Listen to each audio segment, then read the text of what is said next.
Hello everyone and welcome back to my channel. सबसे पहले तो happy new year to all of you and thank you very much for your love and support. और आशा करता हूँ future में भी आप मुझे ऐसे ही सपोर्ट करते रहेंगे। सो पार्ट 3 की शुरुआत वहीं से होती है जहाँ पिछला एपिसोड खत्म हुआ था। लेकिन वेलान से कहता है कि उसे शिंशिंग को अपने हाथ से जाने नहीं देना चाहिए और उसे अपने साइड कर लेना चाहिए। तो वेलान शिंशिंग के लिए एक नया कॉन्ट्रैक्ट बनाता है, जिसके अकॉर्डिंग अब शिंशिंग सिर्फ वेलान की स्पेशल असिस्टेंट होगी और उसे बताता है कि उसका पिछला कॉन्ट्रैक्ट टर्मिनेट कर दिया गया है। शिंशिंग आगे कुछ कहनी चाहती है तो वेलान उसकी सैलरी की बात कर देता है 4 लाख युआन पर ईयर। साथ में उसे और उसके फैमिली के लिए साल में 1 लाख युआन का मेडिकल बेनिफिट भी मिलेगा। तो शिंशिंग पूछती है मेडिकल डिवाइसेस मिल सकती है क्या, जैसे कि प्रोस्थेटिक आर्म जो मुझे मेरे डैड के लिए चाहिए। इस पे वेलान कहता है कि अगर तुमने अच्छा काम किया तो तुम्हें मिल सकता है। सुनते ही शिंशिंग बिना कॉन्ट्रैक्ट पढ़े ही साइन कर देती है। इसके बाद सेक्रेटरी शू शिंशिंग को वेलान की डेली हॉबीज की एक नोटबुक देती है जिसे उसे कम्प्लीटली याद करना होगा। वो शिंशिंग को उसके केबिन तक ले जाती है जो कि असल में कंपनी का स्टोर रूम होता है। ये देखकर शू सोचती है कि आखिर मिस्टर वे ने शिंशिंग को स्टोर रूम में काम करने क्यों भेजा। देन उसे कहती है कि तुम यहाँ काम कर सकती हो। तो शिंशिंग पूछती है कि ये पूरा केबिन मेरे लिए है और इतना सारा सामान यहाँ पड़ा हुआ है, इसका क्या करना है। शू कहती है तुम अपने हिसाब से इन सारी चीजों को अरेंज कर लेना। क्या तुम यहाँ सच में काम करना चाहती हो। उस पर शिंशिंग कहती है कि मुझे कोई प्रॉब्लम नहीं है। इधर हमें वेलान को दिखाया जाता है जिसने जानबूझकर ये किया था कि उसे एलिन ने आइडिया दिया था कि सबसे पहले तो उसे शिंशिंग पे टफ होना होगा ताकि वो इस जॉब से परेशान हो जाए। फिर आखिर में एंट्री मार कर तुम्हें उसकी मदद करनी होगी जिससे वो वेलान से इम्प्रेस हो जाएगी, ऐसा मानना था एलिन का। तो वेलान सू को बुलाकर पूछता है कि शिंशिंग का रिएक्शन कैसा था उस रूम को देखकर। तो सू उसे बताती है कि वो तो रूम की हालत देखकर और मोटिवेट हो गई और अपना काम शुरू कर दिया। सुनकर वेलान तो शॉक्ड, इसलिए वो अकेले उसे एक बार चेक करने जाता है जहाँ वो देखता है कि उसने स्टोर रूम को पूरी तरह से अरेंज कर दिया था।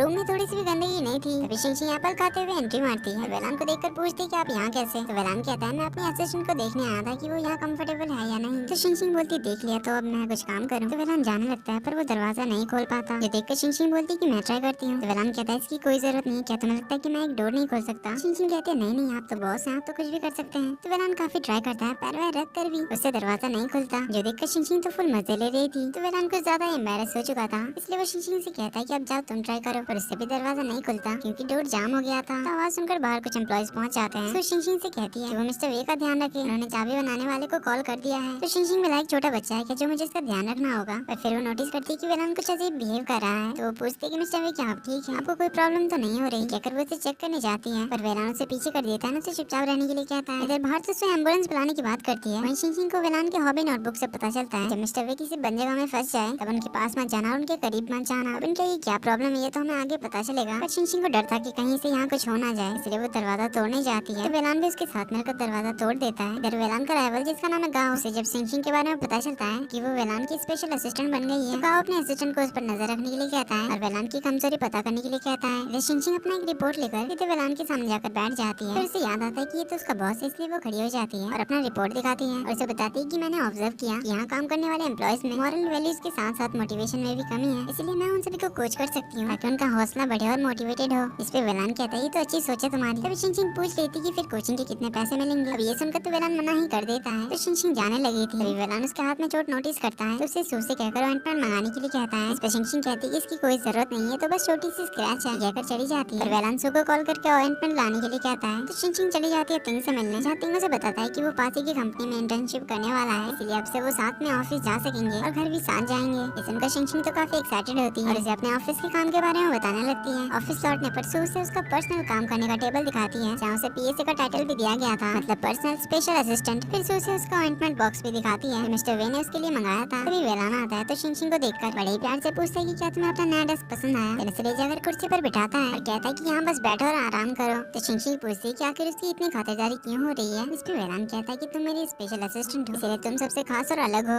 ये कहकर वो अपने केबिन में चला जाता है। तो शिंशिंग सोच में पड़ जाती है कि आखिर से हो क्या गया है। इधर वेलान को दिखाया जाता है जिसे एलिन ने ये दूसरा आइडिया दिया था कि तुम उसके साथ बहुत ही प्यार से बिहेव करो ताकि उसे तुम्हारी फ्रेंडलीनेस और केयर फील हो और धीरे धीरे उसे अप्रोच करो, इससे वो तुम्हारी अटेंशन पाने के लिए कुछ भी कर सके और तब वो अपने आप तुम्हारे साइड आ जाएगी। पर ऐसा कुछ भी होता नहीं, उल्टा शिंशिंग को डाउट हो जाता है कि जरूर मिस्टर वेलान के दिमाग में कुछ तो चल रहा है, इसलिए वो तिंग से मैसेज करके पूछती है कि मेरा बॉस का बिहेवियर कुछ अजीब हो गया है। कल तो वो मुझे परेशान कर रहा था और आज तो मेरी खातिरदारी भी कर रहा है, इवन मुझे चेयर पे बिठाकर रेस्ट करने के लिए कहा। अब ये सुनकर तिंग कहता है कि पुलिस को बुला लो, कोई तुम्हें कैसे टच कर सकता है। इसका तो एक ही मतलब है, वो तुम्हारा यूज करना चाहता है या फिर उसकी नियत में खोट है। ये सुनकर शिंशिंग तो थोड़ा घबरा जाती है। अभी वेलान ऑफिस से बाहर जाता है तो सू शिंशिंग से कहती है कि उसे फॉलो करो, यही तो तुम्हारा काम है ना। तो शिंशिंग उसके पीछे पीछे जाने लगती है। तो वेलान अपनी कंपनी के लैब में आता है जहाँ एंटर करने के लिए बाहर पासवर्ड डालना पड़ता है। तो वेलान पासवर्ड डालकर अंदर चला जाता है। तो शिंशिंग गेट के पास जाती है, आस पास चेक करती है कि पास में बहुत सारे कैमरास लगे हुए थे पर एक भी कैमरा सही जगह पर नहीं था। तो शिंशिंग पासवर्ड डालने लग जाती है। तभी पीछे से एलिन उसे देख लेता है तो उसके कंधे पर हाथ रखकर कहता है कि आखिर तुम यहाँ कर क्या रहे हो। पर क्योंकि शिंशिंग का मार्शल आर्ट कुछ ज्यादा जल्दी से निकल जाता है, इसलिए हमेशा की तरह वो उसका हाथ मोड़कर उसे नीचे झुकाकर उसी से पूछने लग जाती है कि आखिर वो है कौन। दर्द के मारे इलिन का तो हालत ही खराब हो रहा था, पर वो जल्दी से आईडी कार्ड दिखाकर बच जाता है। तो शिनशिन भी उसे सॉरी वॉरी कहती है, अपना इंट्रो देती है। तो इलिन उसे देखकर कहता है यार तुम तो बिल्कुल वेलान की आइडियल गर्ल जैसी हो। ये कहकर वो उसे वेलान की आइडियल गर्ल की इमेजिनरी ड्राइंग दिखाता है जो उसने तब बनाई थी जब वेलान ने उसकी आइडियल गर्ल की क्वालिटीज के बारे में बताया था, पर उन क्वालिटीज को जोड़कर उसने एक गोरिल्ला की तस्वीर बना दी थी जिसे शिनशिन को दिखाकर हंसने लग जाता है। जो देखकर शिनशिन को आता है गुस्सा, वो उसे खींचकर घुसा मार देती है। तो इलिन उसे वेलान के पास ले जाता है, वेलान उसे यहाँ से जाने के लिए कह देता है क्योंकि उसे यहाँ उसकी कोई जरूरत नहीं है। पर इलिन उसे रोकते हुए कहता है कि ये हमारी काम आ सकती है क्योंकि ये स्पेशल फोर्सेस में रह चुकी है, इसलिए ये हमसे ज्यादा इन्वेस्टिगेशन में अच्छी होगी। तो वेलान उसे यहाँ अपने डैड के साथ हुए हादसे के बारे में बताता है और अब दोनों साथ मिलकर उस एक्सप्लोजन का पता करने लग जाते हैं। वेलान बताता है क्योंकि इस लैब से एक बायोलॉजिकल मॉडल चोरी हुआ है। तो शिनशिन को समझ नहीं आता कि बायोलॉजिकल मॉडल क्या होता है। तो वेलान उसे उस मॉडल को दिखाता है जो कि एक एक्सपेरिमेंटल चूहा था। तो इलिन मजाक में उससे कहता है कि कहीं तुम्हें चूहे से डर तो नहीं लगता। तो शिनशिन उस चूहे को हाथ से पकड़कर बाहर निकालती है। उन्हें कहती है कि ऐसे चूहों को तो हम आर्मी में खाया करते थे, तो इससे मैं डरूंगी। ये कहकर वो चूहे को उनकी तरफ ले जाने लगती है। तो इलिन बताता है कि ये एक्सपेरिमेंटल चूहा पूरे $50,000 के हैं, इसलिए इसके साथ छेड़खानी मत करो। पर शिनशिन तो उसके साथ खेलने लग जाती है। वेलान उसे कहता है कि अगर तुमने नहीं रखा तो तुम्हारे सैलरी से पैसे काटे जाएंगे अगर इस चूहे को कुछ भी हुआ। तो शिनशिन फुल केयर के साथ उस चूहे को बॉक्स में रख देती है अपना इन्वेस्टिगेशन, जहाँ वो उस जगह को देखकर एक्सप्लोजन का रीजन पता कर लेती है। उस टाइम की छोटी सी फुटेज देखकर उस कल्प्रिट को भी पकड़ लेती है और उसके बैक साइड को देखकर उसकी हाइट, वेट और उसका एज भी बता देती है और उस हिसाब से पूरे सिनेरियो को रिक्रिएट कर देती है। और वेलान को बताती है कि उस आदमी को जरूर तुम्हारे डैड के किसी राइवल ने भेजा था। हमारे इस लैब में जो बायोलॉजिकल मॉडल्स पे टेस्टिंग चल रही है उसका पता लगाने के लिए वो यहाँ मॉडल चोरी करने आया था। तो इलिन कहता है कि वो जरूर इसी फील्ड का कोई आदमी होगा। 2 हफ्ते बाद एक बिजनेस डिनर पार्टी होने वाली है जहाँ इस फील्ड के सारे बड़े बड़े बिजनेसमैन आएंगे, इसलिए वो वेलान से शिनशिन को उसके साथ पार्टी में ले जाने के लिए कहता है ताकि शिनशिन उस कल्प्रिट को पकड़ने में मदद कर सके। पर वेलान इसके लिए साफ साफ मना कर देता है। सू अपना फेवरेट स्ट्रॉबेरी केक खरीदने के लिए आई थी, पर तभी वहाँ तिंग आ जाता है, उसी केक के लिए पहले पे कर देता है, जिस वजह से केक अब उसका हो चुका था। तो सू उसे रोकते हुए कहती है कि ये केक उसने पहले देखा था, इसलिए ये केक तो वही लेगी। इस पे तिंग कहता है देखने से क्या होता है, मैंने ऑलरेडी पे कर दिया है, इसलिए अब ये केक मेरा है। कहकर वो निकल लेता है और उस केक को लेकर शिनशिन के ऑफिस पहुंचता है उसके साथ लंच करने के लिए, पर उसे ऑफिस के अंदर नहीं जाने दिया जाता। तभी उसे सू देख लेती है, पूछती है क्या तुम शिनशिन को ढूंढ रहे हो और वैसे तुम उसके लगते क्या हो। कुछ कहना ही चाहता है कि उससे पहले सू कहती है कि मुझे सच बताना, तभी मैं इस केक को उस तक डिलीवर कर दूंगी। कहता है कि कहीं तुम इस केक को खाने के लिए झूठ तो नहीं बोल रही। सू कहती है क्या बकवास कर रहे हो। तभी तिंग शिनशिन को कॉल लगाता है, तो शिनशिन उसे बताती है कि उसने ऑलरेडी लंच कर लिया, इसलिए वो उसके साथ खाना खाने नहीं आ सकती। तुम केक को रिसेप्शन में छोड़ दो, मैं बाद में ले लूंगी। पर तभी सू फोन लेते उससे कहती है कि उस केक को वो लेकर आ जाएगी, इसलिए तिंग को उसे केक देना पड़ता है, जिसे सू शिनशिन के पास ले आती है। तो शिनशिन तिंग को अपना भाई बताती है और उसे ये भी बताती है कि वो कुकिंग में बहुत ही अच्छा है। कहकर वो सू को खाना दे देती है क्योंकि उसका पेट भरा हुआ था और सू के पेट से चूहों की दौड़ने की आवाज आ रही थी। तो सू खाना गर्म करने चली जाती है। वहीं कुछ फीमेल एम्प्लॉइज वेलान के गर्लफ्रेंड के बारे में गॉसिप करने लग जाती है, तो वो लोग शिनशिन से इसके बारे में पूछने लग जाते हैं, पर शिनशिन के पास तो कोई जवाब नहीं होता। पर तभी हम देखते हैं वेलान तो उनकी बातें सुन रहा था, तो वो उन दोनों से कुछ काम करने के लिए कहकर भगा देता है और सू के वापस आने पर उसे अपनी केबिन में बुलाता है और उन दोनों एम्प्लॉइज को कुछ ज्यादा काम देने के लिए कह देता है। तो सू से पार्टी में शिनशिन को ले जाने के बारे में पूछती है, इस पे वेलान उसे भी मना करते हुए बताता है कि क्या तुम्हें नहीं लगता कि उसे जरूर मेरे डैड ने भेजा होगा मुझ पे नजर रखने के लिए, इसीलिए मैं उसे नहीं ले जा सकता। और इसी के साथ पार्ट 3 का एंड यहीं पे होता है। वीडियो पसंद आई तो वीडियो को लाइक कर देना, चैनल पर पहली बार आए तो subscribe and hit the bell icon. मिलते हैं अगले एपिसोड में, तब तक के लिए take care and bye bye.